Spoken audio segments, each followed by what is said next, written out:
Welcome back to our channel navy academy. I am Jyoti and your chemistry educator. हमने कहा था कि हम CSIR NET, GATE, TIFR and जितने भी हमारे PhD के एंट्रेंस एग्जाम हैं उन सब के लिए हमने कहा था कि हम पूरी केमिस्ट्री डिटेल में यहाँ पर करवाएंगे। तो हमने 2 चैप्टर करवा दिए हैं जो कंप्लीट हो चुके हैं हमारे एरोमेटिसिटी एंड स्टीरियो केमिस्ट्री। ये हमने कॉन्सेप्ट भी क्लियर करवाए यहाँ पे, साथ में इनके PYQ और साथ में कुछ और एक्स्ट्रा MCQ भी यहाँ पे लगवाए हैं। आज हम नेक्स्ट चैप्टर स्टार्ट करने वाले हैं जो होगा हमारा general organic chemistry. Organic chemistry के हमारे जितने भी चैप्टर हैं एक दूसरे से लिंक रहने वाले हैं, तो सारे के सारे चैप्टर करना हमारे लिए इंपॉर्टेंट है, क्योंकि यदि हमने एक भी चैप्टर को छोड़ दिया तो क्वेश्चन हमारे एग्जाम में नहीं होगा। तो यहाँ पे ऑर्गेनिक केमिस्ट्री में सारे के सारे चैप्टर करना इंपॉर्टेंट है क्योंकि एक दूसरे से लिंक होंगे। देखो, फिजिकल केमिस्ट्री और जो इनऑर्गेनिक केमिस्ट्री है वहां पर हम 1-2 चैप्टर को स्किप कर सकते हैं, बट ऑर्गेनिक केमिस्ट्री में हमें स्किप नहीं करना है। तो आज हम नेक्स्ट चैप्टर स्टार्ट करने वाले हैं जो होगा general organic chemistry. Important chapter है ये, पूरी ऑर्गेनिक केमिस्ट्री का बेस मान लीजिए हमारा जनरल ऑर्गेनिक केमिस्ट्री। तो आज ये स्टार्ट करने वाले हैं। आज के क्लास में हम डिस्कस करेंगे यहाँ पे सिर्फ और सिर्फ न्यूक्लियोफाइल और न्यूक्लियोफिलिसिटी। तो हम ये 2 टॉपिक आज के क्लास में डिस्कस करने वाले हैं। तो स्टार्ट करते हैं आज की क्लास। लास्ट में जो हमने 2 चैप्टर करवाए हैं एरोमेटिसिटी और स्टीरियो केमिस्ट्री, आई होप आप लोगों ने किए होंगे, उनके PYQ भी लगाए होंगे, उसके बाद आप नेक्स्ट चैप्टर पे आए होंगे। ठीक है, तो स्टार्ट करते हैं आज के class. General organic chemistry. General organic chemistry, देखो ऑर्गेनिक केमिस्ट्री में मेनली क्या डिस्कस करते हैं, मेनली हम रिएक्शंस के बारे में बात करते हैं। और रिएक्शंस में हर एक रिएक्शन के 2 कंपोनेंट होते हैं, हर एक रिएक्शन के 2 कंपोनेंट होते हैं। वो होता है हमारा न्यूक्लियोफाइल एंड इलेक्ट्रोफाइल। ये हर एक रिएक्शन के 2 कंपोनेंट होंगे, न्यूक्लियोफाइल एंड इलेक्ट्रोफाइल।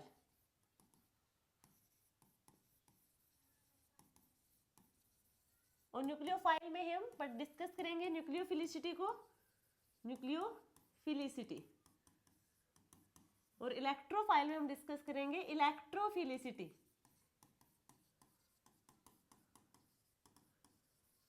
तो आज की क्लास हमारी सिर्फ और सिर्फ न्यूक्लियोफाइल एंड न्यूक्लियोफिलिसिटी पे रहने वाली है।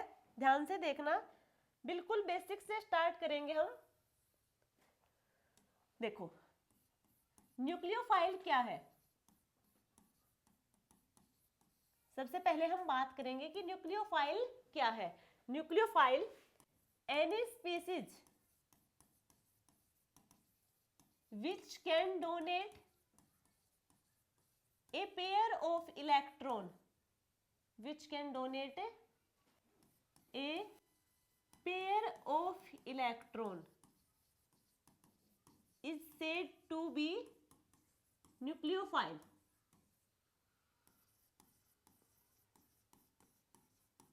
क्लियर हुआ पॉइंट। न्यूक्लियोफाइल क्या होगा, एक ऐसा स्पीसीज, कोई भी ऐसा स्पीसीज जो ए पेयर ऑफ इलेक्ट्रॉन, यानी कि एक पेयर ऑफ इलेक्ट्रॉन, 2 इलेक्ट्रॉन को डोनेट करता हो, उसे हम कहेंगे न्यूक्लियोफाइल। अब वो न्यूक्लियोफाइल जो डोनेट करेगा इलेक्ट्रॉन को, यानी कि ए पेयर ऑफ इलेक्ट्रॉन, ये कितने टाइप के हो सकते हैं हमारे, तो पेयर ऑफ इलेक्ट्रॉन हमारे 2 टाइप के होंगे। पेयर ऑफ इलेक्ट्रॉन्स 2 टाइप के होंगे, या तो ये लोन पेयर की फॉर्म में होंगे या फिर ये बॉन्ड पेयर की फॉर्म में होंगे। यहाँ पे हमने कहा कि कोई ऐसा स्पीसीज जो ए पेयर ऑफ इलेक्ट्रॉन को डोनेट करता हो उसे हम कहेंगे न्यूक्लियोफाइल। और जो पेयर ऑफ इलेक्ट्रॉन है वो मेनली 2 टाइप के होंगे, यानी कि 2 फॉर्म में इसे हम डोनेट कर सकते हैं, या तो वो लोन पेयर की फॉर्म में हो या फिर बॉन्ड पेयर की फॉर्म में हो। लोन पेयर की फॉर्म में कैसे होगा, जैसे कि अमोनिया है, नाइट्रोजन के ऊपर लोन पेयर है, ठीक है, तो ये लोन पेयर की फॉर्म में इलेक्ट्रॉन प्रेजेंट है और ये लोन पेयर डोनेट करता हो अपने आप को, तो ये क्या होगा, न्यूक्लियोफाइल लोन पेयर की फॉर्म में। बॉन्ड पेयर 2 टाइप के होंगे, सिग्मा एंड पाई। या तो सिग्मा बॉन्ड से इलेक्ट्रॉन डोनेट करता हो या फिर पाई बॉन्ड से इलेक्ट्रॉन डोनेट करता हो। सिग्मा बॉन्ड हमारा ये होता है सिंगल बॉन्ड और पाई होगा डबल बॉन्ड। ठीक है, या तो सिग्मा बॉन्ड पेयर से इलेक्ट्रॉन डोनेट हो या फिर पाई बॉन्ड पेयर से इलेक्ट्रॉन डोनेट करता हो। तो जो पेयर ऑफ इलेक्ट्रॉन होंगे 2 टाइप के होंगे, लोन पेयर की फॉर्म में होंगे या फिर बॉन्ड पेयर की फॉर्म में होंगे। ठीक है, अब हम बात करें कि जो स्पीसीज इलेक्ट्रॉन डोनेट करेगा वो यदि हमारा सेकंड पीरियड का एलिमेंट है, जो डोनर एटम है वो सेकंड पीरियड का एलिमेंट है, तो उसकी कंडीशन क्या होगी? उसकी कंडीशन होगी मस्ट सेटिस्फाई ऑक्टेट रूल। यदि जो हमारा डोनर एटम है, जो इलेक्ट्रॉन पेयर को डोनेट करेगा, वो सेकंड पीरियड का एलिमेंट है, तो सबसे पहले उसकी कंडीशन ये होगी कि उसका ऑक्टेट कंप्लीट होना चाहिए। यदि उसका ऑक्टेट कंप्लीट नहीं है तो वो डोनर एटम नहीं बनेगा, वो अपने इलेक्ट्रॉन को डोनेट नहीं कर पाएगा, चाहे वो लोन पेयर की फॉर्म में ही क्यों ना रखे हो। तो सबसे पहला काम ये है कि जो हमारा डोनर एटम का होगा और वो सेकंड पीरियड का एलिमेंट है, तो उसका ऑक्टेट कंप्लीट होना चाहिए, तभी वो डोनेट कर पाएगा इलेक्ट्रॉन को। ठीक है, यदि valence shell, valence electron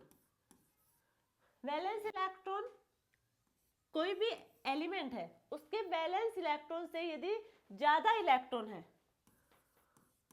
more than valence electron है, तो उन्हें हम कहेंगे इलेक्ट्रॉन रिच स्पीसीज। और यदि लेस देन वैलेंस इलेक्ट्रॉन है तो उन्हें हम कहेंगे इलेक्ट्रॉन डेफिशिएंट स्पीसीज। यदि किसी एलिमेंट के पास उसके जो वैलेंस इलेक्ट्रॉन है उनसे ज्यादा इलेक्ट्रॉन यदि प्रेजेंट है तो वो इलेक्ट्रॉन रिच स्पीसीज होगा। यदि कम इलेक्ट्रॉन प्रेजेंट है तो उसे हम कहेंगे इलेक्ट्रॉन डेफिशिएंट स्पीसीज। क्लियर यहां तक सबको?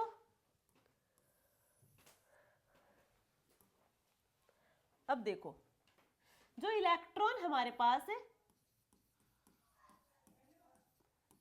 जो इलेक्ट्रॉन्स होंगे वो एटॉमिक ऑर्बिटल में भी हो सकते हैं, एटॉमिक ऑर्बिटल में भी हो सकते हैं, मॉलिक्यूलर ऑर्बिटल में भी हो सकते हैं, एंड हाइब्रिड ऑर्बिटल में भी हो सकते हैं। जो डोनर एटम के इलेक्ट्रॉन है वो हमारे एटॉमिक ऑर्बिटल में भी हो सकते हैं, मॉलिक्यूलर ऑर्बिटल में भी हो सकते हैं और हाइब्रिड ऑर्बिटल में भी हो सकते हैं। देखो, इसके कई टाइप बनेंगी, उनको हम डिस्कस करते हैं। टाइप फर्स्ट, टाइप फर्स्ट करना क्या है, न्यूक्लियोफाइल को क्या करना है, इलेक्ट्रॉन डोनेट करना है। कैसे करेंगे? देखो, यदि हमारे पास है एक मॉलिक्यूल इथेन, इथेन का स्ट्रक्चर ड्रॉ करेंगे तो यही होगा हमारे पास CH3CH3, यही होता है इथेन का, ठीक है, फॉर्मूला। अब यहां हम बात करें कार्बन और कार्बन के बीच में, जो कार्बन और कार्बन है इनके बीच में है सिग्मा बॉन्ड। कार्बन और कार्बन के बीच में सिग्मा बॉन्ड है। यहां पे देखो, अब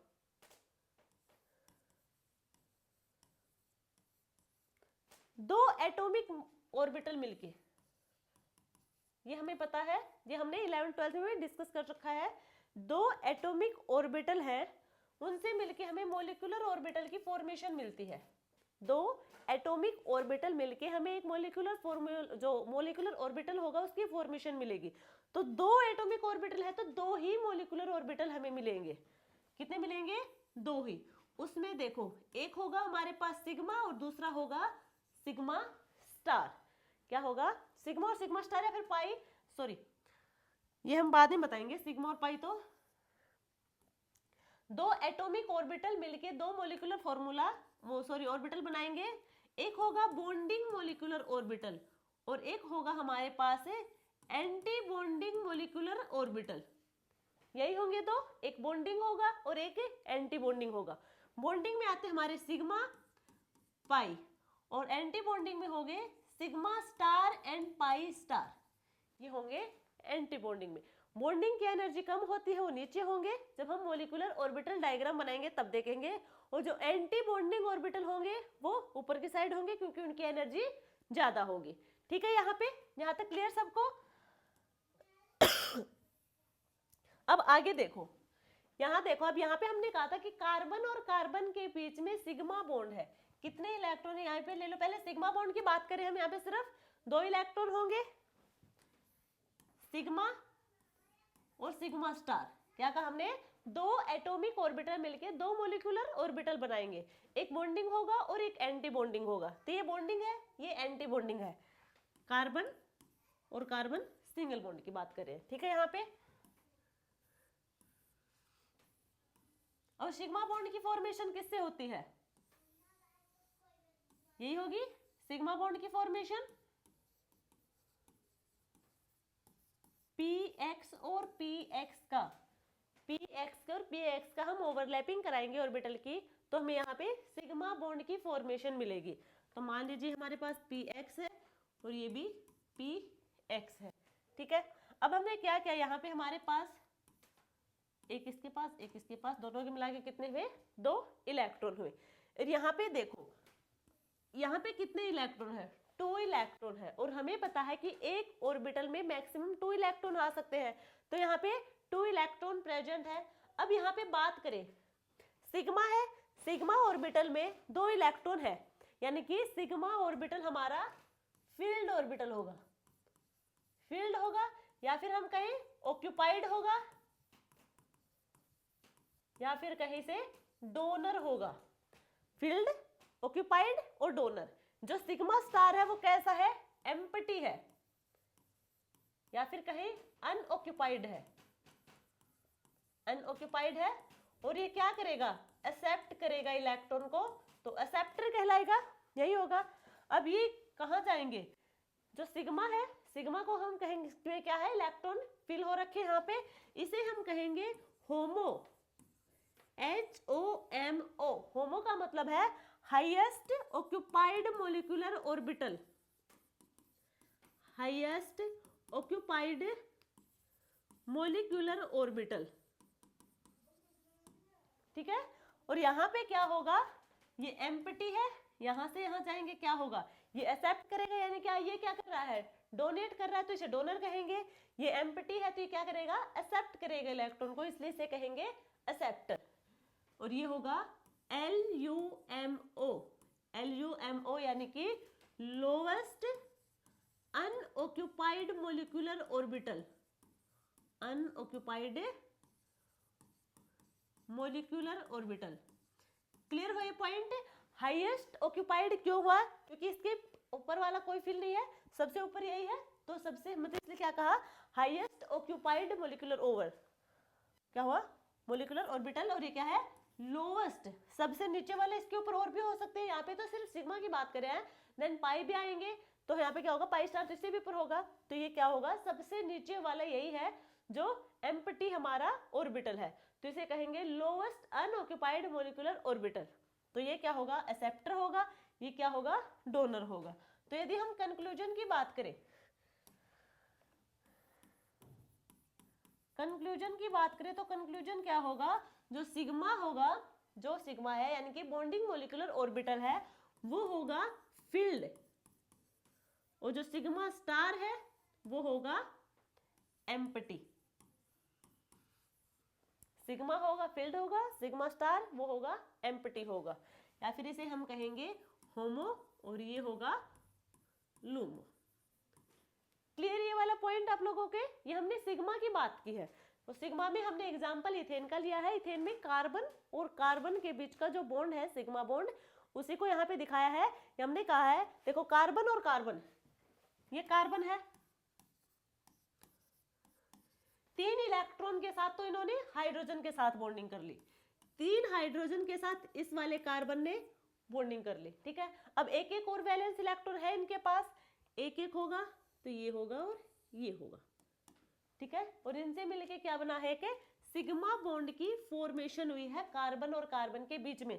तो यानी कि इनके एक एक, और देखो ये वाला कार्बन था, इसके एटॉमिक ऑर्बिटल में 1 इलेक्ट्रॉन था, और इस वाले कार्बन के भी एटॉमिक ऑर्बिटल में 1 इलेक्ट्रॉन प्रेजेंट था। 2 एटॉमिक ऑर्बिटल मिलके क्या बनाएंगे, 2 मॉलिक्यूलर ऑर्बिटल बनाएंगे। और मॉलिक्यूलर ऑर्बिटल होगा, एक तो होगा बॉन्डिंग, एक होगा एंटी बॉन्डिंग। बॉन्डिंग यहाँ पे सिग्मा बॉन्ड की बात करें तो एक होगा बॉन्डिंग में सिग्मा, और एंटी बॉन्डिंग होगा सिग्मा स्टार। क्लियर यहाँ तक सबको? फिर ये फील्ड है और ये हमारा एम्प्टी है, इसको हम होमो कहेंगे, इसको लूमो कहेंगे।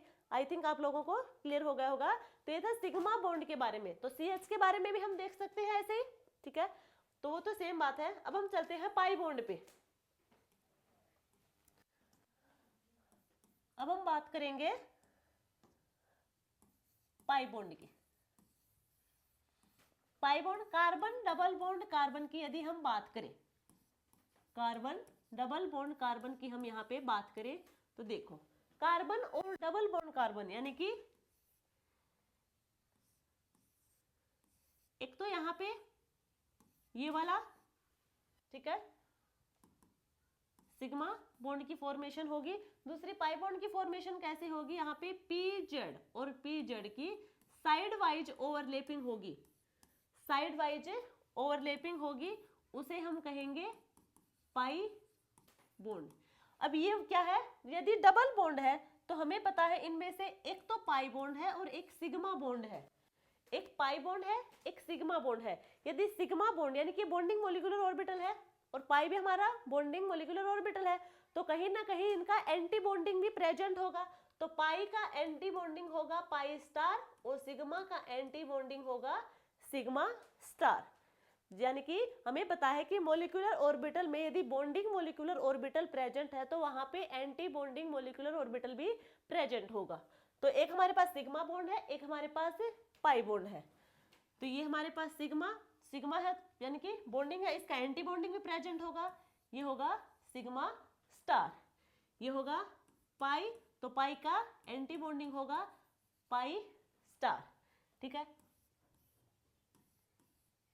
ये हुई PZ और PZ यानी कि p ऑर्बिटल जो हमारे पास है PZ, उनकी साइड वाइज ओवरलैपिंग होगी, तो वहां पे हमें पाई बॉन्डिंग की फॉर्मेशन मिलेगी। क्लियर है यहाँ पे? तो यहाँ पे होंगे हमारे पास इलेक्ट्रॉन, 2 इलेक्ट्रॉन।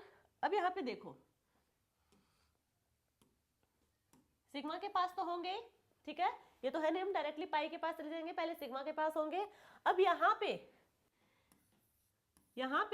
यदि सिग्मा में भी इलेक्ट्रॉन है और पाई में भी इलेक्ट्रॉन है, यदि हमें पूछा जाए यहाँ पे हाईएस्ट ऑक्यूपाइड मोलिकुलर ऑर्बिटल कौन सा होगा, तो यहाँ पे पाई हमारा हाईएस्ट ऑक्यूपाइड मोलिकुलर ऑर्बिटल होगा, ठीक है। और यहाँ पे जो पाई स्टार है वो लूमो होगा, लोवेस्ट अनऑक्यूपाइड मोलिकुलर ऑर्बिटल। यानी कि यहाँ पे जो लोवेस्ट पोजीशन पे जो एम्प्टी है वो हमारा पाई स्टार है, इसे ही हम कहेंगे एक्सेप्टर। पाई स्टार होगा एक्सेप्टर और पाई होगा हमारा यहाँ पे डोनर, ठीक है, ये डोनर होगा। तो यहाँ पे कंक्लूजन होगा हमारे पास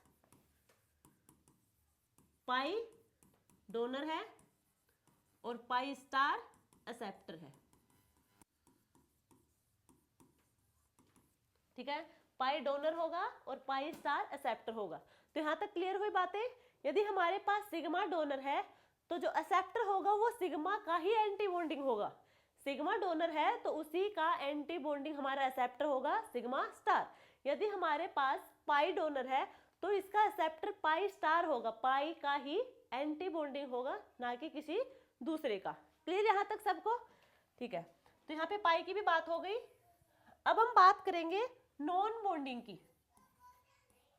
नॉन बॉन्डिंग की बात करेंगे तो देखो हमने एग्जाम्पल लिया कार्बोनिल का, ये हमारे पास है कार्बोनिल। अब यहाँ पे देखो ऑक्सीजन के पास क्या है, लोन पेयर है। ऑक्सीजन के पास बैलेंस इलेक्ट्रॉन 6 होते हैं, 2 के साथ तो कार्बन के साथ बॉन्डिंग की और 4 इलेक्ट्रॉन यहाँ 2 लोन पेयर की फॉर्म में प्रेजेंट है, ठीक है। अब यहाँ पे देखो सिग्मा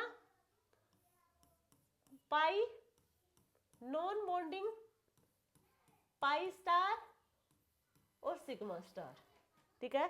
सिग्मा और पाई का क्या बताया था हमने, देखो हमने कहा था कि 2 एटॉमिक ऑर्बिटल मिलके 2 मॉलिक्यूलर ऑर्बिटल बनाएंगे, यानी कि एक बॉन्डिंग एक एंटी बॉन्डिंग। यहाँ तक क्लियर हुई। बट नॉन बॉन्डिंग, उसने कोई बॉन्डिंग की ही नहीं तो उसका कोई एंटी बॉन्डिंग वगैरह पर बॉन्डिंग होगा ही नहीं, ये नॉन बॉन्डिंग है। तो नॉन बॉन्डिंग का कोई स्टार वगैरह कुछ नहीं बनेगा, यहाँ पे सिर्फ ये बिना पेयर, सॉरी यहाँ पे बिना बॉन्डिंग की यहीं पे इनके इलेक्ट्रॉन रखे होंगे, ठीक है। तो सिग्मा है, ये बॉन्डिंग में है तो इसका एंटी बॉन्डिंग बना, पाई बॉन्डिंग में है तो इसका एंटी बॉन्डिंग बना, बट नॉन बॉन्डिंग, इनकी कोई बॉन्डिंग नहीं है तो ये यहाँ पे एज इट इज रहेंगे। तो यहाँ पे ऑक्सीजन के पास कितने हैं, 2 लोन पेयर यानी कि 4 इलेक्ट्रॉन रख दिए हमने यहाँ पे। अब हम यहाँ पे बात करेंगे, यहाँ पे भी है, पाई सिग्मा में तो है ही। यहाँ पे हम बात करें तो जो हाईएस्ट ऑक्यूपाइड मॉलिक्यूलर ऑर्बिटल होगा वो कौन सा होगा अब यहाँ पे, तो नॉन बॉन्डिंग वाला जो होगा वो होगा हाईएस्ट ऑक्यूपाइड मॉलिक्यूलर ऑर्बिटल, यही होगा। ये तो नीचे है, ये काउंट नहीं होंगे, जो सबसे ऊपर वाले में जो इलेक्ट्रॉन फिल होंगे उसे ही हम कहते हैं हाईएस्ट ऑक्यूपाइड मॉलिक्यूलर ऑर्बिटल, तो वो होंगे नॉन बॉन्डिंग वाले। और यहाँ पे एक्सेप्ट कौन करेगा, एक्सेप्ट करेगा पाई स्टार, यानी कि पाई होगा लोएस्ट अनऑक्यूपाइड मॉलिक्यूलर ऑर्बिटल। तो यहाँ पे कंक्लूजन हमारा आया कि जो नॉन बॉन्डिंग है वो है डोनर और जो पाई स्टार है वो है एक्सेप्टर। क्लियर यहाँ तक सबको? सिग्मा, सिग्मा यदि डोनर है तो उसका एक्सेप्टर होगा सिग्मा स्टार, पाई डोनर है तो पाई का जो एक्सेप्टर होगा पाई स्टार होगा, नॉन बॉन्डिंग यदि डोनर है तो उसका एक्सेप्टर पाई स्टार होगा। क्लियर यहाँ तक सबको? तो ये तो हमने सबकी डोनर और एक्सेप्टर या फिर कहें होमो और लूमो के बारे में बात की थी। अब हम बात करेंगे कि जो न्यूक्लियोफाइल है, न्यूक्लियोफाइल है इसका काम है इलेक्ट्रॉन पेयर को डोनेट करना, इलेक्ट्रॉन पेयर को डोनेट करना। और इलेक्ट्रॉन पेयर को डोनेट करेगा 2 फॉर्म में, लोन पेयर और बॉन्ड पेयर की फॉर्म में, लोन पेयर और बॉन्ड की पेयर की फॉर्म में, या फिर हम कहें नॉन बॉन्डिंग और बॉन्ड पेयर में कौन से, सिग्मा और पाई, सिग्मा बॉन्ड के थ्रू और पाई बॉन्ड के थ्रू। तो सबसे पहले हम बात करेंगे नॉन बॉन्डिंग के थ्रू यदि इलेक्ट्रॉन पेयर डोनेट हो, तो नॉन बॉन्डिंग के थ्रू इलेक्ट्रॉन पेयर डोनेट होगा, 2 फॉर्म में हो सकते हैं, या तो लोन पेयर की फॉर्म में या फिर negatively charge species, negatively charge species, ठीक है। नॉन बॉन्डिंग के थ्रू जब इलेक्ट्रॉन पेयर का डोनेशन होगा इसका मतलब या तो वो लोन पेयर की फॉर्म में है या फिर वहां पे नेगेटिवली चार्ज स्पीशीज प्रेजेंट है। तो लोन पेयर वाले कैसे होंगे, एग्जांपल देखो, वाटर, वाटर, अमोनिया,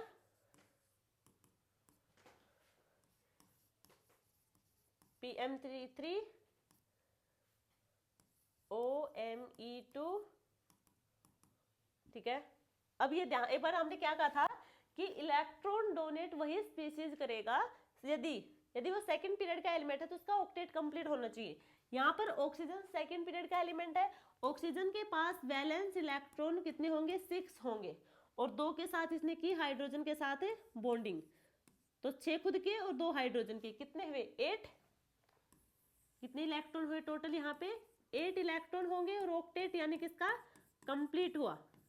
यदि ऑक्टेट कंप्लीट है और इसके पास इलेक्ट्रॉन पेयर प्रेजेंट है डोनेट करने के लिए तो ये न्यूक्लियोफाइल की तरह काम करेगा। तो इसके पास लोन पेयर है, 2 लोन पेयर है जो डोनेट कर सकता है, ठीक है।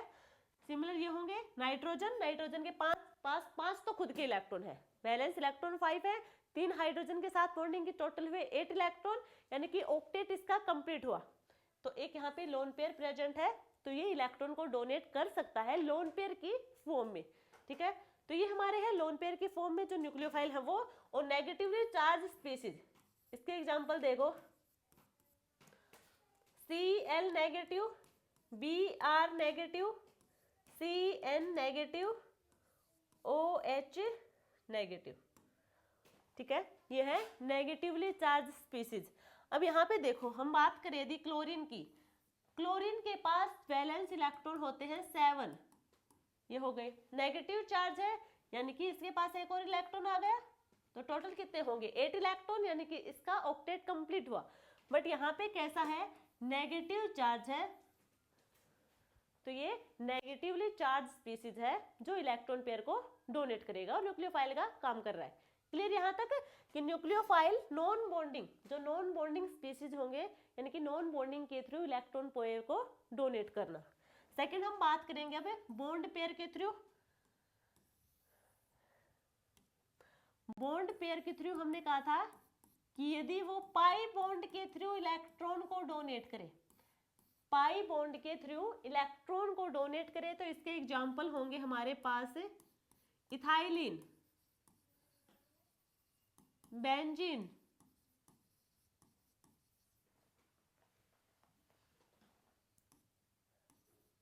Acetylene.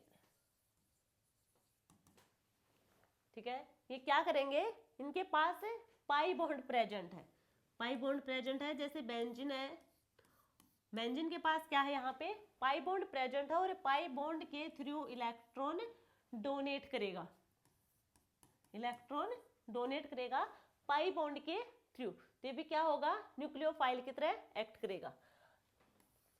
Sigma bond, sigma bond, ये तो पाई बॉन्ड था, ये सिग्मा बॉन्ड, तो सिग्मा बॉन्ड के थ्रू जो इलेक्ट्रॉन पेयर को डोनेट करे उसे हम सिग्मा बॉन्ड न्यूक्लियोफाइल कहेंगे। तो यहाँ पे देखो सिग्मा बॉन्ड की, देखो यदि हम बात करें यहाँ पे कार्बन और हाइड्रोजन, सिग्मा बॉन्ड है, और एक हम बात करेंगे कार्बन और मेटल, एम मतलब यहाँ पे कोई मेटल लगी हमारी, कार्बन और हाइड्रोजन, एक इसका इलेक्ट्रॉन और एक इसका इलेक्ट्रॉन,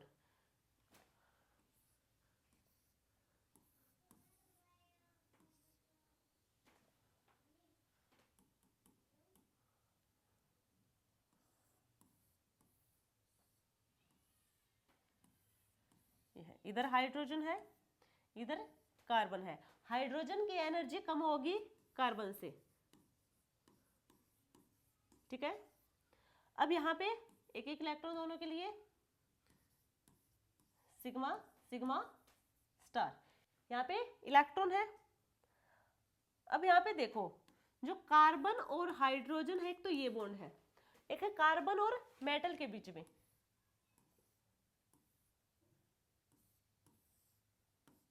इस टाइप से। देखो यहां पे एनर्जी डिफरेंस देखो दोनों के बीच का, इनके बीच का डिफरेंस है ये, और यहां पे जो डिफरेंस आप लोगों को दिख रहा होगा वो है ये वाला। तो जो कार्बन और हाइड्रोजन की जो एनर्जी डिफरेंस है, कार्बन और हाइड्रोजन की एनर्जी डिफरेंस बहुत कम है, यानी कि कार्बन और हाइड्रोजन के बीच का जो बॉन्ड होगा ये स्ट्रॉन्ग बॉन्ड होगा, स्ट्रॉन्ग बॉन्ड होगा। ठीक है, कार्बन और हाइड्रोजन के बीच का जो एनर्जी डिफरेंस है वो बहुत कम है, इसलिए उनके बीच का जो बॉन्ड होगा वो बहुत ज्यादा स्ट्रॉन्ग होगा। अब यहाँ पे एनर्जी डिफरेंस बहुत ज्यादा है, एनर्जी डिफरेंस ज्यादा है, एनर्जी डिफरेंस ज्यादा होगा तो स्टेबिलिटी कम होगी, स्टेबिलिटी क्या होगी, कम होगी। इस बॉन्ड की, जो कार्बन और मेटल के बीच का बॉन्ड है उसकी स्टेबिलिटी कम होगी, क्योंकि कार्बन और मेटल के बीच का जो एनर्जी डिफरेंस है वो बहुत ज्यादा है, और हम सबको पता है कि एनर्जी इनवर्सली प्रोपोर्शनल होती है स्टेबिलिटी की,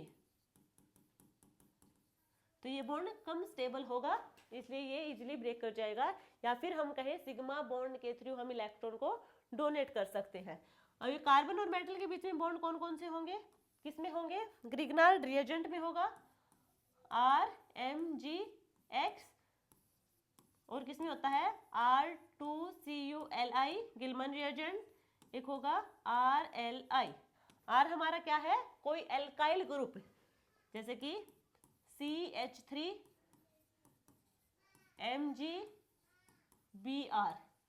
ठीक है, तो यहाँ पे कार्बन और मेटल के बीच में क्या है, बॉन्ड, सिग्मा बॉन्ड यहाँ पे प्रेजेंट है। क्लियर यहाँ तक सबको। एक हमारा न्यूक्लियोफाइल एम्बिडेंट भी होता है, एम्बिडेंट न्यूक्लियोफाइल। एम्बिडेंट का मतलब होगा, न्यूक्लियोफाइल का मतलब सबको पता है कि ए पेयर ऑफ इलेक्ट्रॉन डोनेट करना, इसका काम है। एम्बिडेंट होगा कि यहाँ पे डोनेट करने वाले दो एटम होंगे, डोनेट करने वाले दो एटम प्रेजेंट होंगे, तो उसे हम कहेंगे एम्बिडेंट न्यूक्लियोफाइल। एग्जाम्पल देखो इसका, SCN, SCN। देखो यदि हम इसकी रिएक्शन R पॉजिटिव के साथ करवाते हैं, ठीक है, यदि हम SCN की R पॉजिटिव इलेक्ट्रोफाइल, ये न्यूक्लियोफाइल की तरह है, ठीक है, न्यूक्लियोफाइल कहां पे अटैक करेगा, इलेक्ट्रोफाइल के साथ जुड़ेगा। तो यहां पे देखो एक बार तो मान लीजिए हमारे पास S डोनर है और एक बार है N डोनर, एक बार S डोनर है और एक बार N डोनर है, ठीक है। S डोनर है, देखो S के पास भी इलेक्ट्रॉन प्रेजेंट है और हमारा नाइट्रोजन के पास भी इलेक्ट्रॉन प्रेजेंट है। यहां पे यदि S के साथ रिएक्ट करेगा तो क्या होगा, RS, एक मिनट, RSCN, ये मिलेगा हमें, S के साथ जुड़ेगा क्योंकि यहाँ पे S डोनर है। एक बार यहाँ पे नाइट्रोजन डोनर होगा, नाइट्रोजन डोनर होगा तो R किधर से जुड़ेगा, नाइट्रोजन के साइड से, RN डबल बॉन्ड C और डबल बॉन्ड S, ये होगा, ठीक है। तो यहाँ पे दो डोनर एटम प्रेजेंट है इस एक में ही न्यूक्लियोफाइल में, एक है सल्फर और एक है नाइट्रोजन, दोनों का ही ऑक्टेट कंप्लीट है, दोनों के पास ही a pair of electron present है डोनेट करने के लिए, ठीक है। तो यहाँ पे दो डोनर एटम प्रेजेंट है। यदि नाइट्रोजन डोनर है तो यहाँ पे रिएक्शन होगी स्लोली, यहाँ पे रिएक्शन होगी स्लोली और यहाँ पे रिएक्शन होगी फास्ट, रिएक्शन होगी फास्ट। और एग्जांपल देखें यदि एम्बिडेंट के, तो Cn नेगेटिव, NO2 नेगेटिव, ठीक है, ये हमारे होंगे एम्बिडेंट न्यूक्लियोफाइल। तो ये तो हमारा न्यूक्लियोफाइल था। आई थिंक आप लोगों को क्लियर होगा कि न्यूक्लियोफाइल क्या है। आगे देखो, अब हम बात करेंगे न्यूक्लियोफिलिसिटी की। न्यूक्लियोफिलिसिटी,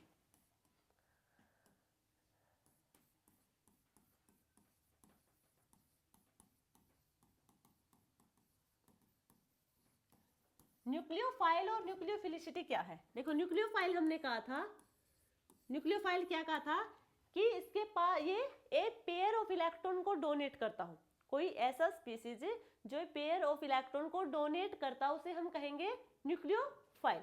न्यूक्लियोफिलिसिटी वो होगी कि न्यूक्लियोफाइल के पास ऐसी टेंडेंसी है जो वो इलेक्ट्रॉन पेयर को डोनेट कर सके। ये क्या होगी, इलेक्ट्रॉन, यानी कि न्यूक्लियोफाइल के पास टेंडेंसी है कि वो इलेक्ट्रॉन पेयर को डोनेट करे और उसको हम कहेंगे न्यूक्लियोफिलिसिटी। यानी कि इसका काम है इलेक्ट्रॉन डोनेट, इसकी डेफिनेशन होगी कि इलेक्ट्रॉन डोनेट करता है स्पीसीज, और ये होगी टेंडेंसी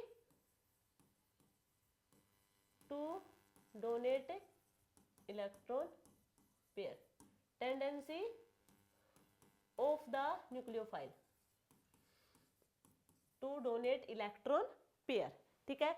अब हम बात करें, यदि हम सिंपल वर्ड में बात करें तो देखो ये हमारे पास है न्यूक्लियस,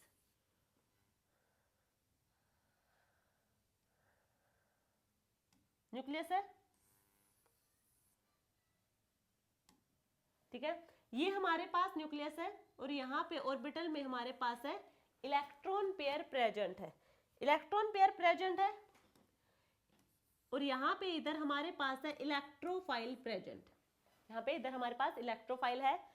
अब क्या होगा, न्यूक्लियस के ऊपर पॉजिटिव चार्ज, यहाँ पे इलेक्ट्रॉन पेयर यानी कि नेगेटिव चार्ज है, इन दोनों के बीच में क्या होगा, अट्रैक्शन होगा, इन दोनों के बीच में अट्रैक्शन होगा। इधर लोन पेयर है और इधर क्या है, इलेक्ट्रोफाइल, तो इन दोनों के बीच में भी क्या होगा, अट्रैक्शन होगा, इन दोनों के बीच में भी अट्रैक्शन होगा। न्यूक्लियस और लोन पेयर के बीच में अट्रैक्शन होगा, लोन पेयर और इलेक्ट्रोफाइल के बीच में अट्रैक्शन होगा। यदि न्यूक्लियस और इलेक्ट्रॉन पेयर है जो, इसके बीच में अट्रैक्शन ज्यादा हो गया, यदि यहाँ पे अट्रैक्शन इंक्रीज कर गया तो यहाँ का इंट्रैक्शन डिक्रीज हो जाएगा, क्योंकि देखो यदि न्यूक्लियस ने इलेक्ट्रॉन पेयर को बाउंड कर लिया अच्छे से, ठीक है, तो क्या ये इधर जा पाएंगे? नहीं जा पाएंगे। तो देखो न्यूक्लियोफिलिसिटी का सिंपल मतलब ये है कि जो ये लोन पेयर प्रेजेंट है, जो ये इलेक्ट्रॉन पेयर प्रेजेंट है, ये इधर जाए। न्यूक्लियोफिलिसिटी का मतलब है इलेक्ट्रॉन पेयर इधर जाए, इस साइड जाए जिधर न्यूक्लियोफाइल है, इधर जाए, और इधर जाने की टेंडेंसी को हम क्या कहेंगे? न्यूक्लियोफिलिसिटी कहेंगे। अब न्यूक्लियोफिलिसिटी होगी 2 टाइप की होगी, एक होगा हाई न्यूक्लियोफिलिसिटी और एक होगा लो न्यूक्लियोफिलिसिटी। लो न्यूक्लियोफिलिसिटी। न्यूक्लियोफिलिसिटी का मतलब समझ आया कि जो ये ऑर्बिटल में इलेक्ट्रॉन है, आउटर मोस्ट इलेक्ट्रॉन जो ऑर्बिटल है उसमें जो इलेक्ट्रॉन प्रेजेंट है, वो इलेक्ट्रॉन हमारे किधर जाएं? इलेक्ट्रोफाइल की तरफ जाएं, उन्हें हम कहेंगे न्यूक्लियोफिलिसिटी। न्यूक्लियोफिलिसिटी 2 टाइप के होंगे, हाई न्यूक्लियोफिलिसिटी और लो न्यूक्लियोफिलिसिटी। हाई न्यूक्लियोफिलिसिटी होगी कि जो इलेक्ट्रॉन इधर जाने की जो टेंडेंसी है वो बहुत ज्यादा है, क्या है? बहुत ज्यादा है। और लो की क्या होगी? कम होगी। लो न्यूक्लियोफाइल जो लो न्यूक्लियोफिलिसिटी है, इसका मतलब है कि इलेक्ट्रॉन इलेक्ट्रोफाइल की तरफ जो जाएंगे उनकी टेंडेंसी या फिर उनकी स्पीड क्या है? कम है। और हाई न्यूक्लियोफिलिसिटी का मतलब होगा ऑर्बिटल पे लगे जो इलेक्ट्रॉन पेयर है वो इलेक्ट्रोफाइल की तरफ जाएंगे, उनकी स्पीड क्या होगी? ज्यादा होगी। क्लियर यहां तक? अब यहां पे देखो एक एग्जांपल दे लेते हैं अमोनिया का, NH3, यहाँ पे लोन पेयर प्रेजेंट होगा। नाइट्रोजन है, नाइट्रोजन के पास 5 इलेक्ट्रॉन है, वैलेंस इलेक्ट्रॉन 1 2 3 4 5, और 3 यहाँ पे हाइड्रोजन है। तो हाइड्रोजन के इलेक्ट्रॉन हमने क्रॉस से रिप्रेजेंट किए हैं, ये है। क्लियर यहां तक सबको? अब यहाँ पे हम नाइट्रोजन के इलेक्ट्रॉन काउंट करें बॉन्डिंग के बाद,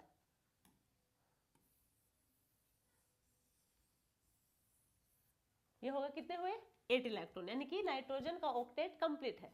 अब हम बात करेंगे हाइड्रोजन। हाइड्रोजन तो अपना डुप्लेट कंप्लीट करता है, तो ये हुए हाइड्रोजन के। और जो ऊपर हमारे हैं वो है लोन पेयर की फॉर्म में, इन्होंने किसी के साथ कोई बॉन्डिंग नहीं की। तो यहां से देखो,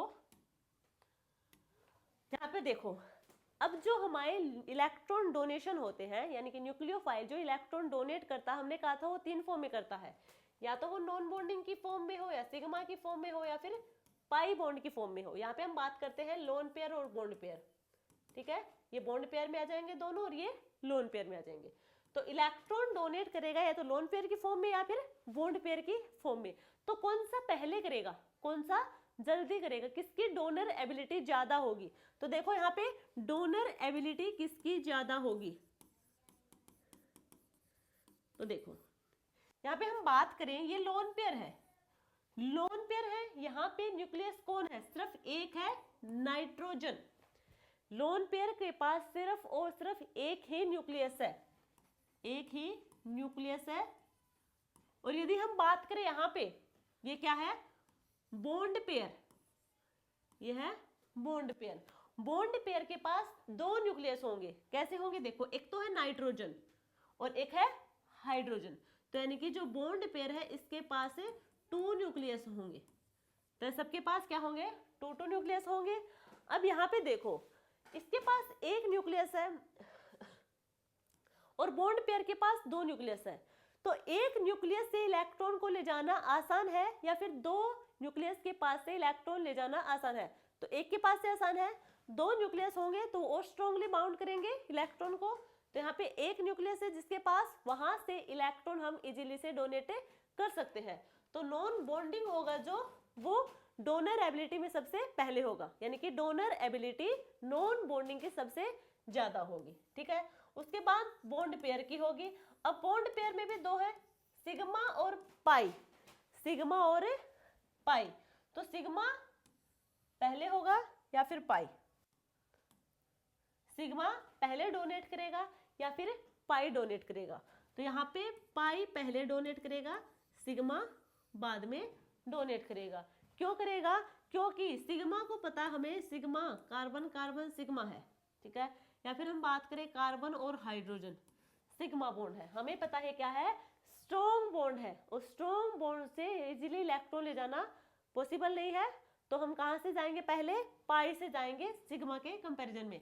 तो डोनर एबिलिटी सबसे ज्यादा नॉन बॉन्डिंग की, देन पाई की और देन सिग्मा की, ठीक है। ये है order of donor ability, order of donor ability. Clear यहां तक सबको? ठीक है। अब हम बात करें यदि न्यूक्लियोफिलिसिटी फैक्टर अफेक्टिंग की, फैक्टर्स अफेक्टिंग न्यूक्लियोफिलिसिटी, न्यूक्लियोफिलिसिटी। तो पहला फैक्टर होगा हमारा पोलराइजेशन, पोलराइजेशन। ये पोलराइजेशन क्या है? पोलराइजेशन क्या होगा? पोलराइजेशन होगा डिस्टोर्शन इन शेप। जो शेप है, नॉर्मल शेप जो है, उसमें डिस्टोर्शन आना पोलराइजेशन कहलाएगा। देखो जैसे ये हमारे पास है शेप एस ऑर्बिटल की, ठीक है, जो क्या है, नॉन डायरेक्शनल है, नॉन डायरेक्शनल है, ठीक है। अब यदि ये शेप हो जाए इस टाइप से, इस टाइप से शेप हो गया, यानी कि क्या हुआ, डिस्टोर्शन आया शेप में, डिस्टोर्शन इन शेप, और इसे ही हम कहेंगे पोलराइजेशन, पोलराइजेशन। कैसे होगा? देखो यहाँ पे सेंटर में होगा न्यूक्लियस। अब यहाँ पे देखो इस टाइप से हमारी क्या हो जाए, शेप हो जाए, यानी कि ये वाला जो पोर्शन हमारा है ये क्या होता चला जाए, नैरो होता चला जाए। कैसा होता चला जाए, नैरो। तो कैसा दिखेगा हमें, डिस्टोर्शन ज्यादा दिखेगा शेप में, और ये डायरेक्शन भी शो करेगा, डायरेक्शनल हो जाएगा। कैसा होगा ऑर्बिटल हमारा, डायरेक्शनल हो जाएगा। ये कैसा था, नॉन डायरेक्शनल था, ये कैसा होता चला जाएगा, डायरेक्शनल होता चला जाएगा, ठीक है। और इसे ही हम कहेंगे पोलराइजेशन, इसे हम कहते हैं पोलराइजेशन। और पोलराइजेशन होगा वो डायरेक्टली प्रोपोर्शनल होगा न्यूक्लियोफिलिसिटी के, न्यूक्लियोफिलिसिटी के डायरेक्टली प्रोपोर्शनल होगा। तो हम अब बात करते हैं कि पोलराइजेशन के फैक्टर अफेक्टिंग कौन से होंगे। देखो अब हम पोलराइजेशन के फैक्टर अफेक्टिंग देखेंगे और वहीं से हम न्यूक्लियोफिलिसिटी के बारे में भी बता देंगे।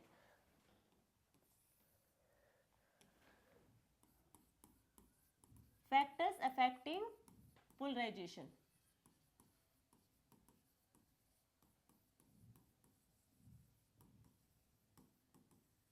तो फर्स्ट फैक्टर होगा हमारा पोलराइजेशन का size, size of donor atom, जो डोनर एटम है उसके साइज की। क्योंकि डोनर एटम के साइज की बात क्यों करें हम, जो इलेक्ट्रॉन पेयर डोनेट करता है वही तो डोनर एटम से ही तो जाएगा वो इलेक्ट्रॉन पेयर, और वो कितना किस स्पीड से जा रहा है, इजीली जा रहा है या फिर नहीं जा रहा, उसी पे डिपेंड करेगी न्यूक्लियोफिलिसिटी। अब यहाँ पे हम बात करेंगे साइज की। जैसे कि हमारे पास ये है, साइज जैसे जैसे क्या होता जा रहा है, इंक्रीज होता जा रहा है, ठीक है। साइज क्या होता गया, इंक्रीज होता गया।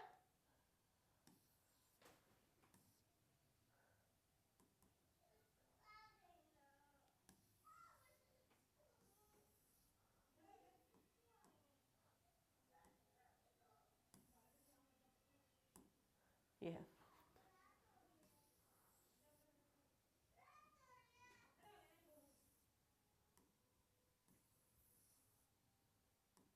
ये हमारे पास है। अब यहाँ पे जो इलेक्ट्रॉन होंगे हमारे पास, वो हमारे पास कहाँ होंगे, आउटर मोस्ट ऑर्बिटल में, यहाँ पे, ठीक है, यहाँ पे होंगे, यहाँ पे होंगे, यहाँ पे होंगे। ये इलेक्ट्रॉन पेयर यहाँ पे प्रेजेंट है, और हमें देखना है, हमें क्या चेक करना है, क्या होगा यदि इस न्यूक्लियस के, देखो इन लोन पेयर का अट्रैक्शन इस न्यूक्लियस के साथ भी है और इधर प्रेजेंट न्यूक्लियोफाइल के साथ भी है। यानी कि हाँ मान लीजिए इलेक्ट्रोफाइल है, ठीक है, यानी कि इनका अट्रैक्शन इलेक्ट्रोफाइल के साथ भी है और इनका अट्रैक्शन हमारे न्यूक्लियस के साथ भी है। तो यहाँ पे देखो दोनों की डिस्टेंस कम है, न्यूक्लियस और लोन पेयर के बीच की जो डिस्टेंस है वो कम है, यानी कि अट्रैक्शन यहाँ पे ज्यादा होगा, अट्रैक्शन यहाँ पे ज्यादा होगा। यदि न्यूक्लियस और लोन पेयर के बीच में अट्रैक्शन ज्यादा है तो लोन पेयर और जो हमारा इलेक्ट्रोफाइल है उसके बीच का अट्रैक्शन क्या हो जाएगा, कम हो जाएगा। तो जैसे जैसे साइज इंक्रीज करता जाएगा तो न्यूक्लियस और लोन पेयर है उनके बीच का जो अट्रैक्शन होगा वो कम होता चला जाएगा। और यहाँ क्या है, सबसे ज्यादा साइज बड़ा है यहाँ पे न्यूक्लियस और लोन पेयर, इनके बीच का जो डिस्टेंस होगा सबसे ज्यादा होगा। डिस्टेंस ज्यादा होने की वजह से इनमें जो अट्रैक्शन होगा वो कम होगा। यदि न्यूक्लियस और लोन पेयर के बीच में अट्रैक्शन कम होगा तो यहाँ पे अट्रैक्शन ज्यादा होगा, यहाँ पे अट्रैक्शन ज्यादा होगा। समझ आया कि साइज जैसे जैसे बढ़ता जाएगा तो न्यूक्लियस और इलेक्ट्रॉन पेयर के बीच में अट्रैक्शन कम होता चला जाएगा और वहां पे जो लोन पेयर है उनका और इलेक्ट्रोफाइल के बीच में अट्रैक्शन इंक्रीज करता चला जाएगा। तो न्यूक्लियोफिलिसिटी किधर ज्यादा हुई, size increase, nucleophilicity increase, nucleophilicity increase यानी कि साइज डायरेक्टली प्रोपोर्शनल होगा न्यूक्लियोफिलिसिटी के। क्लियर हुआ first point, I think clear हुआ होगा। सेकंड पॉइंट देखिए, सेकंड हमारा है इलेक्ट्रोफाइल, सॉरी इलेक्ट्रोनेगेटिविटी, सेकंड है इलेक्ट्रोनेगेटिविटी।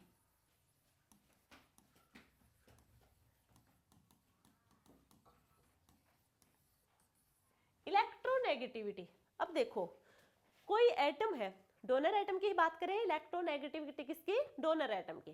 तो यदि डोनर एटम है वो मोर इलेक्ट्रोनेगेटिव है, क्या है, मोर इलेक्ट्रोनेगेटिव है।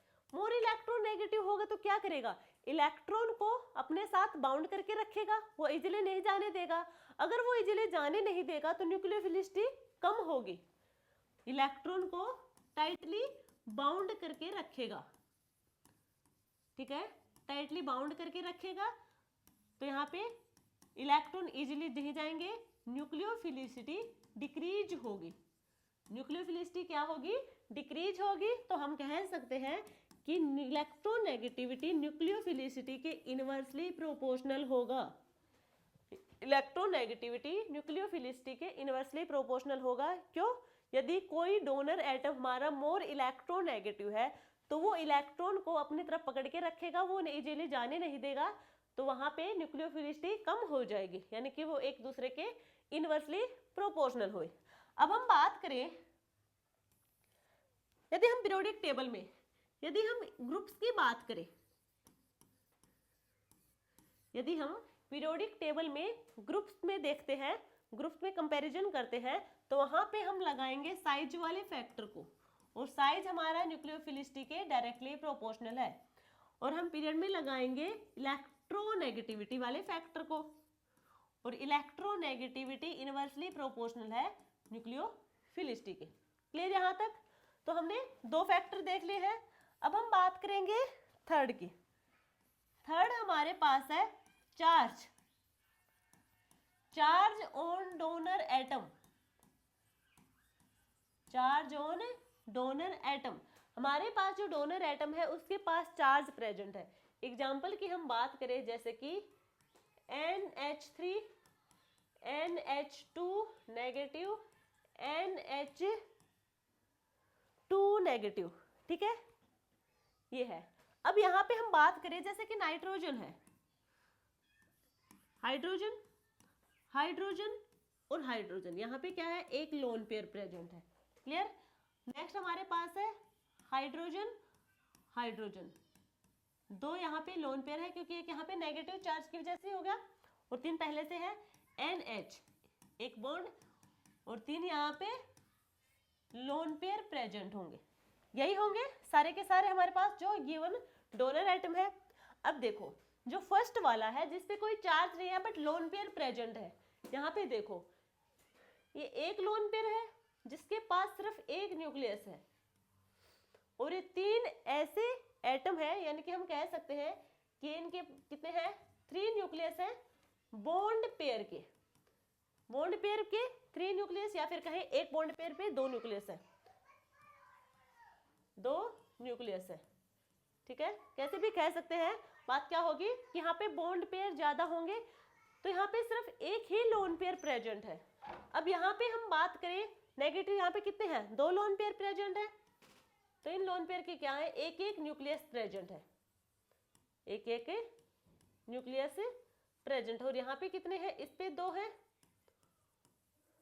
और इस पे 2 है, ठीक है। तो यहाँ पे कितने होंगे, यहाँ पे 3 लोन पेयर प्रेजेंट है और एक एक क्या है, इनके एक पास है जो न्यूक्लियस प्रेजेंट है, एक लोन पेयर के पास एक लोन पेयर के पास एक और थर्ड के पास भी एक, और यहाँ पे क्या होगा, 2 न्यूक्लियस प्रेजेंट होंगे। यहाँ तक क्लियर है सबको। अब यहाँ पे हम बात करें कि इनमें से डोनर एबिलिटी किसकी ज्यादा होगी, तो डोनर एबिलिटी इस वाले के पास ज्यादा होगी जिसके पास चार्ज ज्यादा है। क्यों, यदि हम बात करें ओवरऑल तो यहाँ पे सिर्फ एक लोन पेयर है, उसके पास सिर्फ एक न्यूक्लियस है, बट बॉन्ड पेयर वाले यहाँ पे 3 न्यूक्लियस है। वैसे तो एक बॉन्ड पेयर पे 2 न्यूक्लियस है, बट यहाँ पे बॉन्ड पेयर कितने हैं, 3 है, तो यहाँ पे न्यूक्लियस कितने हुए, ज्यादा हुए, और यहाँ पे न्यूक्लियस कितना हुआ, कम हुआ। किसका, बॉन्ड पेयर वाले का। लोन पेयर वाले क्या हो गए, एक एक न्यूक्लियस वाले रह गए, ज्यादा वाले क्या हो गए, कम हो गए। तो यहाँ पे ये इजीली डोनेट कर सकते हैं, यहाँ पे क्या कर सकते हैं, इजीली डोनेट कर पाएंगे, क्योंकि यहाँ पे ये वाला लोन पेयर है, एक ही इसका न्यूक्लियस है, तो ये इजीली चला जाएगा। एक ही इसके पास है, ये भी इजीली चला जाएगा। एक इसके पास है न्यूक्लियस, तो ये भी इजीली चला जाएगा। तो यहाँ पे 3 लोन पेयर होंगे जो इजीली चले जाएंगे, क्योंकि उनके पास सिर्फ एक ही न्यूक्लियस प्रेजेंट है। तो कह सकते हैं हम, चार्ज होगा हमारा डोनर एटम पे, यदि चार्ज प्रेजेंट है तो वो डायरेक्टली प्रोपोर्शनल होगा न्यूक्लियोफिलिसिटी के। चार्ज डायरेक्टली प्रोपोर्शनल होगा न्यूक्लियोफिलिसिटी के। यदि हम बात करें जैसे कि वाटर और OH नेगेटिव, इनमें से किसकी न्यूक्लियोफिलिसिटी ज्यादा होगी, तो OH की न्यूक्लियोफिलिसिटी ज्यादा होगी, क्योंकि इस पे नेगेटिव चार्ज प्रेजेंट है। क्लियर यहां तक सबको। नेक्स्ट फैक्टर देखो, नेक्स्ट हमारे पास है अल्फा इफेक्ट। ये अल्फा इफेक्ट क्या है, देखो सबसे पहले यदि हम बात करें अमोनिया NH3, या फिर हम कहें H और H, अमोनिया है। यदि हम इस एक हाइड्रोजन को रिप्लेस कर दे, हाइड्रोजन को रिप्लेस कर दे हम CH2NH2 के साथ, इस एक हाइड्रोजन को CH2NH2 के साथ रिप्लेस कर देंगे तो हमें मिलेगा NH2CH2NH2। इसके पास लोन पेयर है, इसके पास भी क्या है, लोन पेयर है। ध्यान से देखते रहना।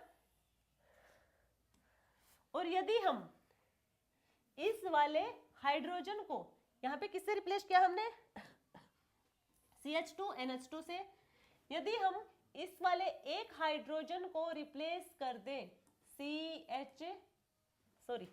NH2 से, अभी तो हमने CH2NH2 से क्या है, अब हम कर देंगे NH2 से एक हाइड्रोजन को, तो हमें मिलेगा NH2 और NH2, ये हमें मिलेगा। इसके पास भी लोन पेयर है और इसके पास भी लोन पेयर है। तो यहाँ पे हमें 3 मॉलिक्यूल दिख रहे होंगे। फर्स्ट तो अमोनिया है, ठीक है, नाइट्रोजन जिसके तीनों साइड हमारे हाइड्रोजन लगे हैं। सेकंड हमारे पास ये है, एक तो हमारे पास ये है, एक ये है, और थर्ड हमारे पास ये है। देखो अमोनिया यहाँ पे लोन पेयर प्रेजेंट है,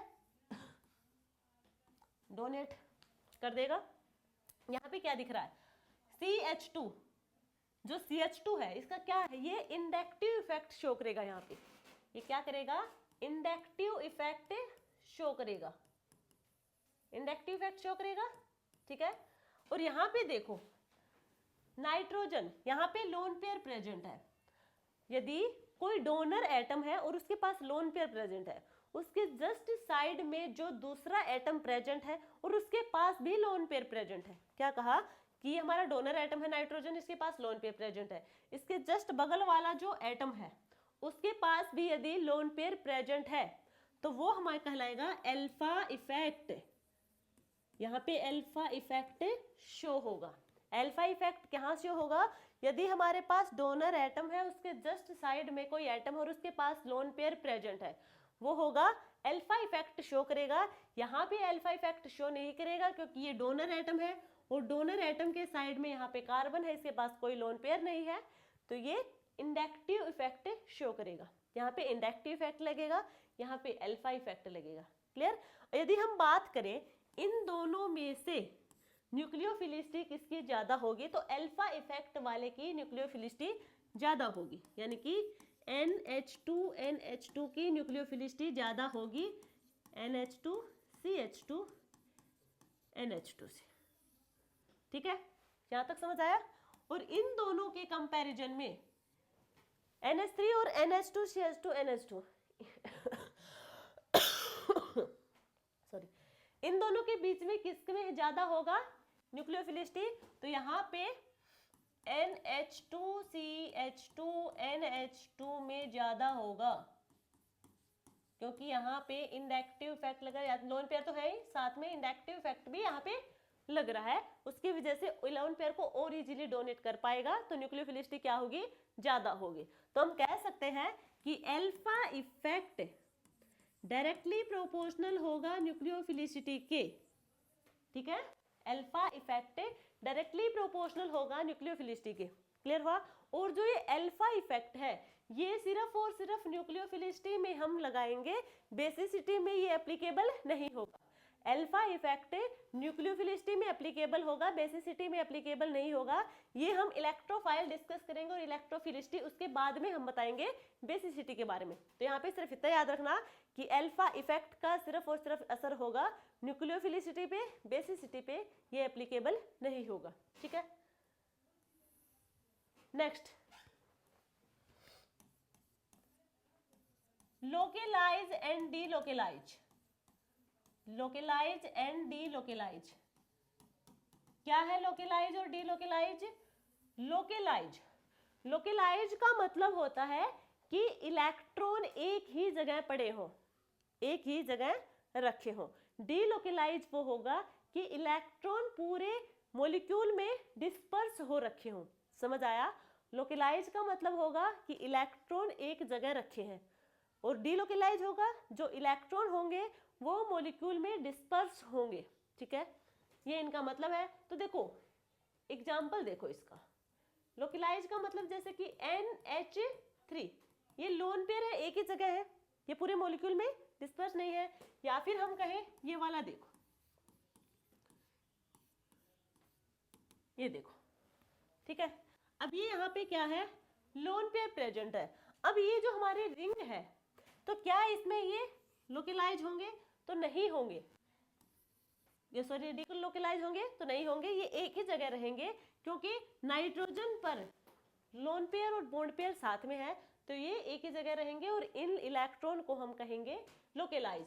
डीलोकेलाइज वो होंगे इस टाइप से, जैसे नाइट्रोजन है, इसके पास लोन पेयर प्रेजेंट है, यहाँ पे डबल बॉन्ड है। अब यहाँ पे देखो इलेक्ट्रॉन यहाँ गए, ये यहाँ गया और ये यहाँ, तो ये इलेक्ट्रॉन पेयर है जो नाइट्रोजन के ऊपर, ये क्या हो रहे हैं? डीलोकेलाइज हो रहे हैं पूरे मॉलिक्यूल में, यानी कि पूरे मॉलिक्यूल में डिस्पर्स हो रहे हैं। तो यहाँ से ये वाले इलेक्ट्रॉन को हम इजीली डोनेट कर सकते हैं, या इस वाले को, तो इस वाले को हम इजीली डोनेट कर सकते हैं, क्योंकि ये एक जगह रखे हुए हैं, ये तो मॉलिक्यूल में डिस्पर्स हो रखे हैं, इन्हें डोनेट करना इतना इजी नहीं है।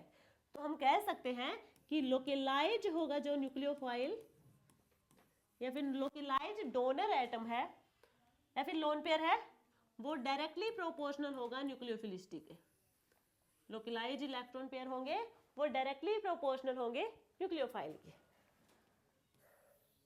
नेक्स्ट फैक्टर देखो, नेक्स्ट हम बात करेंगे सोलवेंट की। सोलवेंट हमारे टू टाइप के होते हैं, एक होगा पोलर सोलवेंट और एक होगा नॉन पोलर सोलवेंट। पोलर और नॉन पोलर सोलवेंट। ठीक है, पोलर सोलवेंट क्या होता है? पोलर सोलवेंट वो होंगे जहां पे mu is equal to not zero, mu is equal to not zero, non polar होगा mu is equal to zero.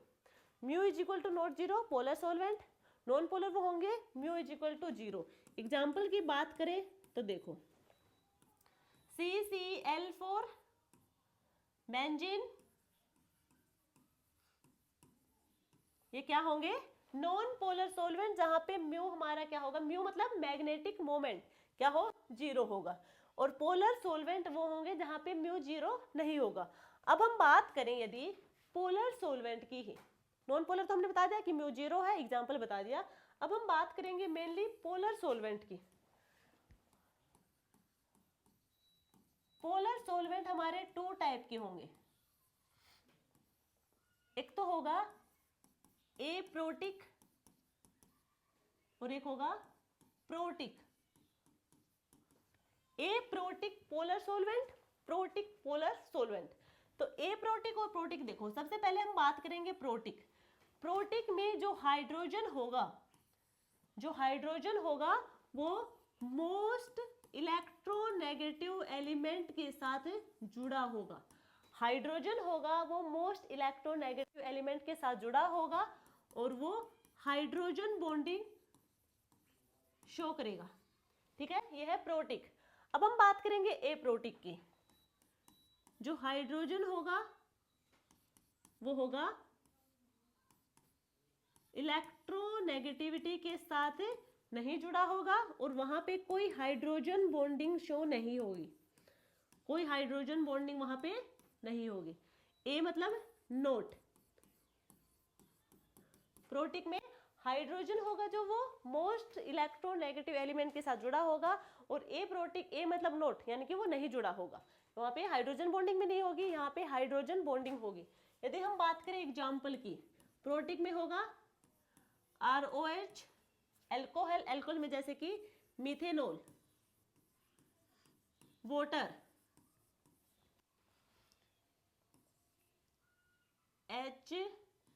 HCOOH या फिर कहें एसिटिक एसिड।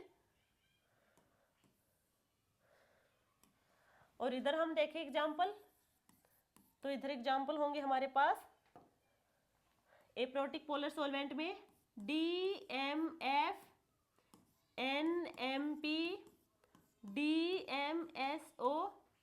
DMF क्या होगा, dimethyl formamide, dimethyl formamide. NMP, N methyl pyrrolidone, pyrrolidone. DMSO dimethyl sulphoxide, dimethyl sulphoxide. Dimethyl sulphoxide यानी कि S double bond O, methyl और methyl, ये होगा DMSO। DMF होगा हमारे पास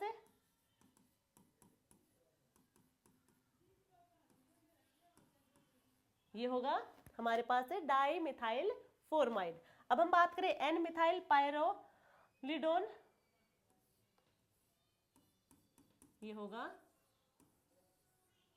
हमारे पास NMP। ठीक है, तो ये वाले हैं जो DMF, NMP, DMSO, ये सब तो हमारे एग्जाम्पल होंगे एप्रोटिक पोलर सॉल्वेंट के। जो वाटर है, मिथेनॉल है, फॉर्मिक एसिड है, एसिटिक एसिड है, ये सब एग्जाम्पल होंगे हमारे पोलर प्रोटिक सॉल्वेंट के। क्लियर यहाँ तक सबको। अब हम बात करेंगे यहाँ पे न्यूक्लियोफिलिसिटी। तो जो हमारे पास एप्रोटिक होंगे, aprotic, polar aprotic, polar aprotic होंगे वो डायरेक्टली प्रोपोर्शनल होंगे न्यूक्लियोफाइल के। कैसे होंगे ये देखो, सबसे पहले हम बात करेंगे पोलर प्रोटिक की। पोलर प्रोटिक सॉल्वेंट होगा, उसका न्यूक्लियोफिलिसिटी पे क्या क्या रोल होगा। तो जैसे मान लीजिए हमारे पास है NaBr, NaBr डिसोसिएट होगा, क्या क्या देगा हमें आयंस की फॉर्म में, Na पॉजिटिव और Br नेगेटिव, Na पॉजिटिव और Br नेगेटिव। और हमने लिया पोलर प्रोटिक, पोलर प्रोटिक में हमने ले लिया एल्कोहल ROH, यहाँ पे ले लिया हमने CH। अब यहाँ पे हम बात करें, यहाँ पे हमारे पास दो आयन है, एक कैटायन है एक एनायन है। कैटायन किसके साथ जाएगा? एनायन जो न्यूक्लियोफाइल होगा, या फिर जिसके पास नेगेटिव चार्ज होगा, या फिर लोन पेयर प्रेजेंट होगा, उसी के साथ बॉन्ड बनाएगा। तो Na पॉजिटिव होगा, जो यहाँ पे ऑक्सीजन के पास क्या है, लोन पेयर प्रेजेंट है, यानी कि ऑक्सीजन के साथ जुड़ेगा, ये इस टाइप से जुड़ेगा। ये हमारा क्या होगा, इंटरेक्शन होगा, ये दोनों के बीच में क्या हुआ, इंटरेक्शन होगा।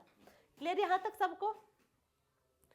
यदि हम बात करें Br नेगेटिव, ये एनायन है, ये तो है कैटायन, और ये क्या है, एनायन।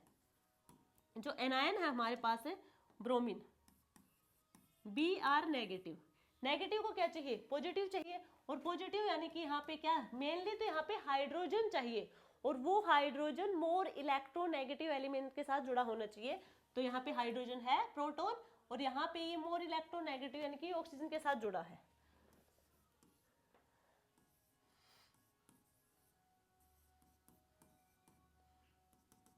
तो ये इनके बीच की इंटरेक्शन होगा। ठीक है, आगे देखो, ये ब्रोमीन नेगेटिव है, ब्रोमाइड है, ये क्या है, नॉट सोल्वेटेड। और ये जैसे हमने सोल्वेशन किया, यानी कि इसके साथ क्या लगा,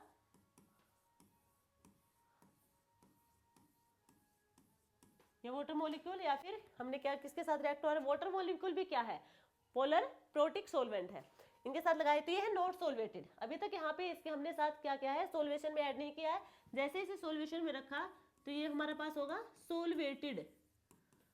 अब ये जो ब्रोमाइड था ये फ्रीली था, अकेला था, और जो अकेला होगा हमारे पास है कोई भी एलिमेंट है, वो इजीली इधर उधर घूम सकता है, तो इसकी मोबिलिटी क्या होगी, इसकी मोबिलिटी ज्यादा होगी।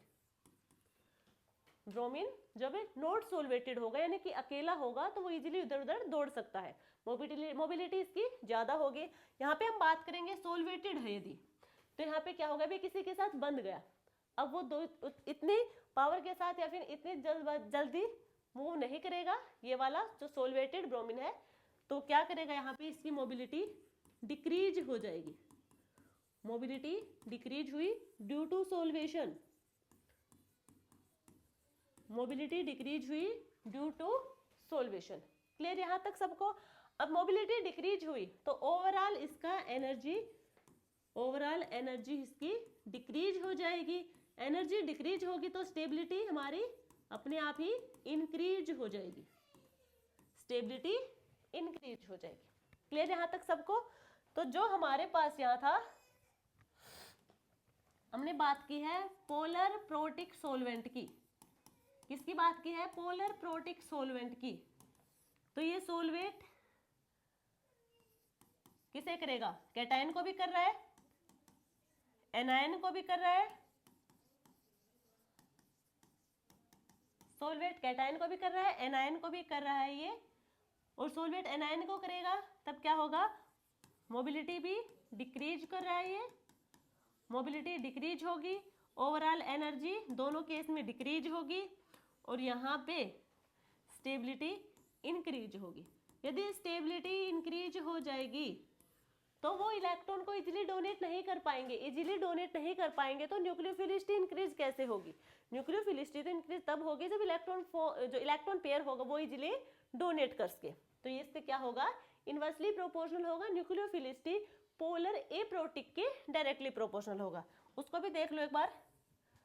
देखो ये हमारे पास है Na positive Br negative. Clear यहाँ तक? अब हमने की यहाँ पे लिया पोलर एप्रोटिक कि DMF डाईमिथाइल फॉर्माइड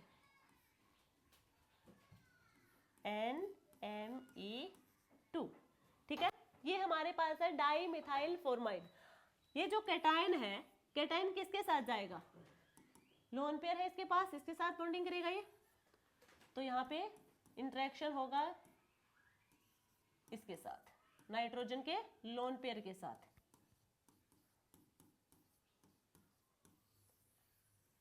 यहाँ तक ठीक है। अब यहाँ पे देखो जो ब्रोमाइड है, एनायन है जो ये किसके साथ करेगा, ये प्रोटॉन के साथ करेगा। और प्रोटॉन कौन सा, प्रोटॉन वही होगा जो मोर इलेक्ट्रोनेगेटिव के साथ अटैच हो। तो यहाँ पे प्रोटॉन तो प्रेजेंट है हाइड्रोजन, बट ये मोर इलेक्ट्रोनेगेटिव एलिमेंट के साथ अटैच नहीं है, ये कार्बन के साथ अटैच है। तो क्या होगा, हाइड्रोजन के साथ तो अभी जुड़ेगा नहीं, तो फिर किसके साथ जुड़ेगा, इसे इलेक्ट्रोफाइल तो चाहिए। तो ये वाला जो कार्बन है, ये वाला जो कार्बन है इसके साथ जाके जुड़ जाएगा। ठीक है, तो हमें मिलेगा ब्रोमीन नेगेटिव, कार्बन, कार्बन पे पॉजिटिव, इधर हाइड्रोजन, ऑक्सीजन नेगेटिव, और इधर है NMe2, ये होगा। तो इन दोनों के बीच में ये इंटरेक्शन है।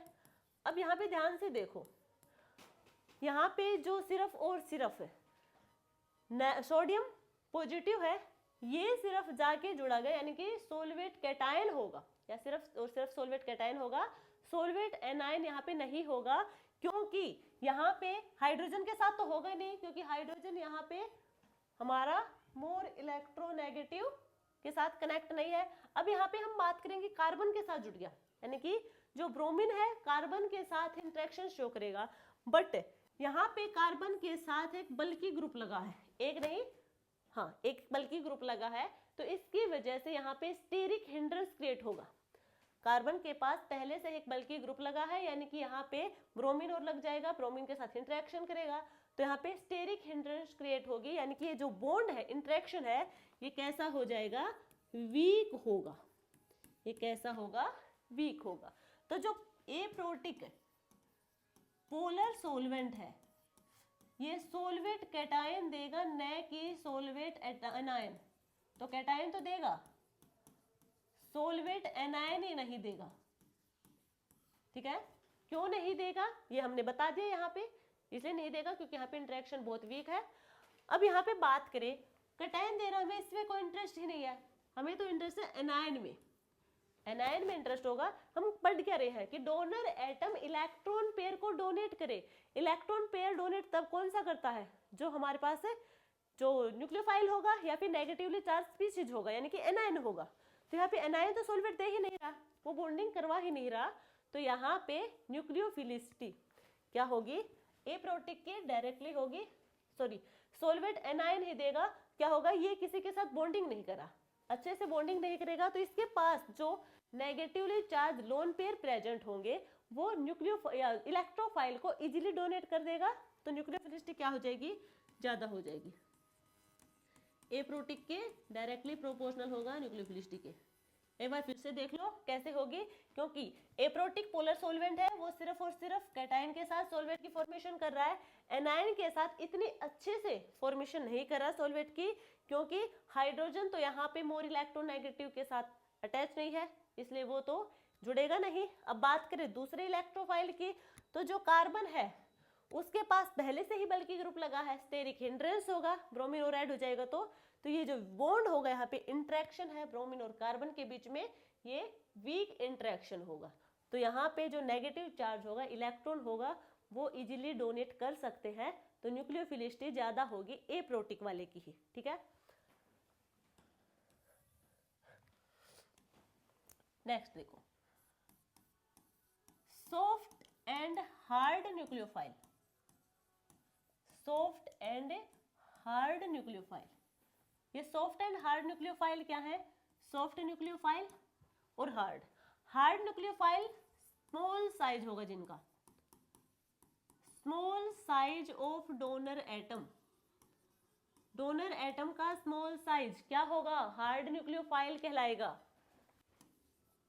लो पोलराइजिबिलिटी,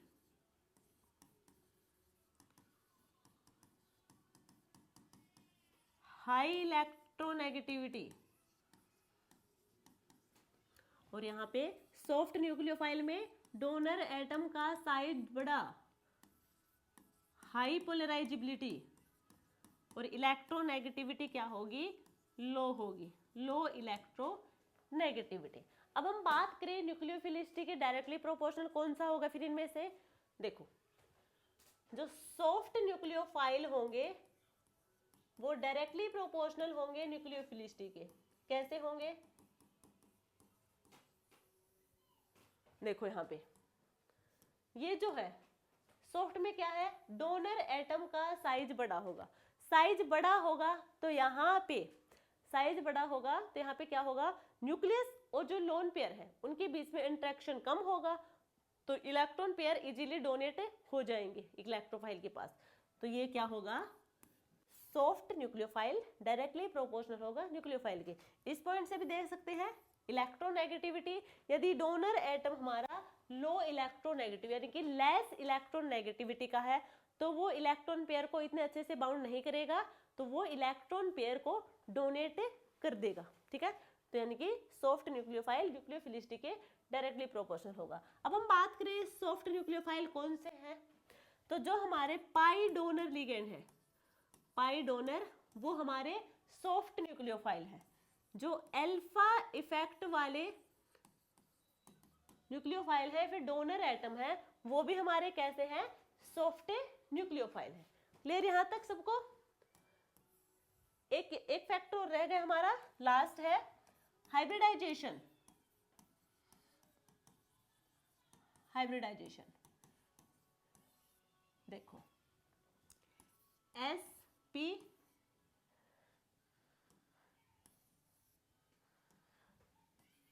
sp sp2 sp3, ये हाइब्रिडाइजेशन हमारे पास। अब हम बात करें sp, न्यूक्लियस है, s ऑर्बिटल है, p ऑर्बिटल है। बात करें यहाँ पे न्यूक्लियस है s p,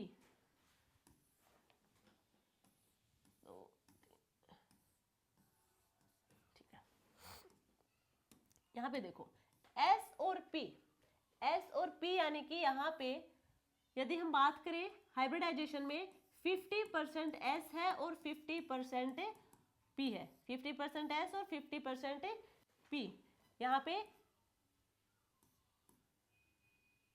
33 तो p है और 33 s है और p होगा हमारे पास 66।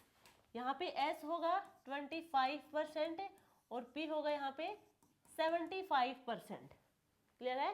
sp में 50-50 दोनों, sp2 में s33, p यहाँ पे 2 है तो कितना होगा, डबल होगा 66, s यहाँ पे 25, p यहाँ पे 3 है तो इसका ट्रिपल होगा यानी कि 75%। क्लियर यहाँ तक?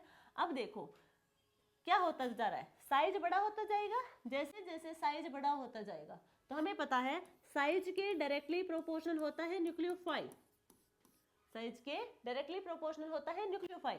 तो यहाँ पे साइज बड़ा होगा, यहाँ पे इलेक्ट्रॉन प्रेजेंट है तो इनके बीच में क्या होगा, इंटरेक्शन कम होगा। इंटरेक्शन यहाँ कम होगा तो इलेक्ट्रॉन इधर जाएंगे, इलेक्ट्रोफाइल की तरफ जाएंगे। और हमने कहा था कि न्यूक्लियोफाइल यदि इस डायरेक्शन यानी कि जिधर इलेक्ट्रोफाइल है तो हमने मान रखा है कि इलेक्ट्रोफाइल इधर है, तो इधर इलेक्ट्रॉन जाए तो वो क्या होगा, न्यूक्लियोफिलिसिटी शो करेगा। ठीक है, तो यहाँ पे क्या है, इसमें सबसे ज्यादा न्यूक्लियोफिलिसिटी, तो यहाँ पे पी कैरेक्टर क्या है, सबसे ज्यादा। तो हम कह सकते हैं कि न्यूक्लियोफिलिसिटी होगी वो पी कैरेक्टर के डायरेक्टली प्रोपोर्शनल होगी और न्यूक्लियोफिलिसिटी एस कैरेक्टर के इनवर्सली प्रोपोर्शनल होगी। क्लियर यहाँ तक सबको? तो ये हमने आज की क्लास में डिस्कस किया है न्यूक्लियोफाइल और न्यूक्लियोफिलिसिटी के बारे में। आई होप आप लोगों को क्लियर हुआ होगा कॉन्सेप्ट। यदि आपको फिर भी डाउट है तो आप कमेंट सेक्शन में पूछ सकते हैं। नेक्स्ट क्लास में हम इलेक्ट्रोफाइल एंड इलेक्ट्रोफिलिसिटी के बारे में बात करेंगे और यदि फिर भी टाइम रहेगा तो हम बेसिसिटी के बारे में भी नेक्स्ट क्लास में ही डिस्कस कर लेंगे। तो ये थी हमारी आज की क्लास। आज की क्लास कैसी लगी कमेंट सेक्शन में जरूर बताना। मिलते हैं कल एक नई क्लास के साथ, तब तक के लिए थैंक यू।